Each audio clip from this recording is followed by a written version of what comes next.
بسم الله الرحمن الرحيم. عم يتساءلون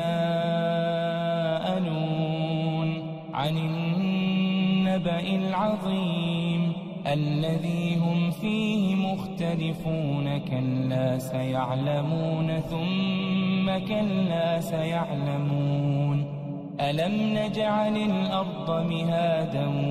والجبال أوتادا وخلقناكم أزواجا وجعلنا نومكم سباتا وجعلنا الليل لباسا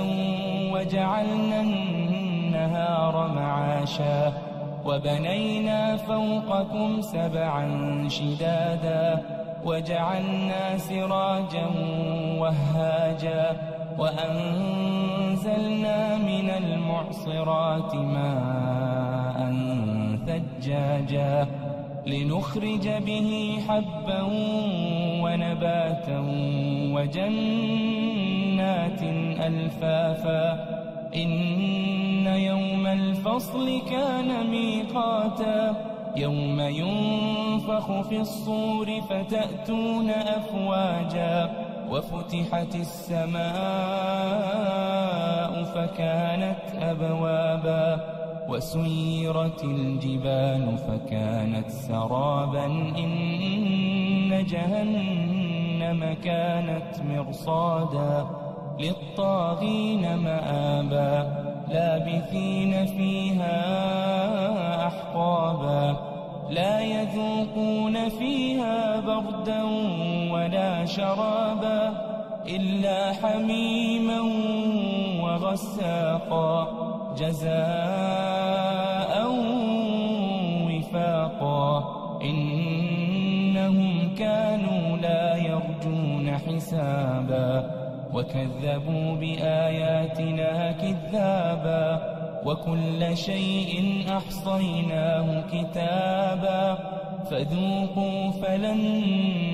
نزيدكم إلا عذابا إن للمتقين مفازا حدائق وأعنابا وكواعب أترابا وكأسا دهاقا لا يسمعون فيها لغوا ولا كذابا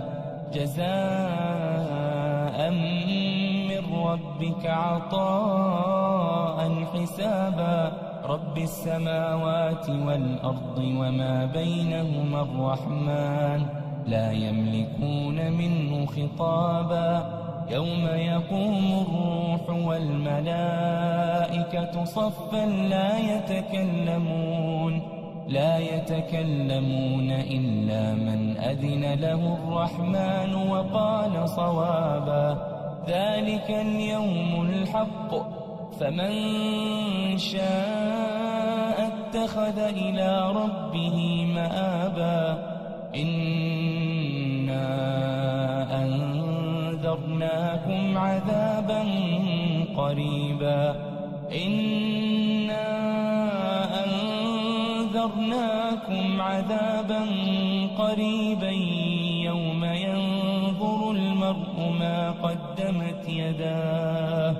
يوم ينظر المرء ما قدمت يداه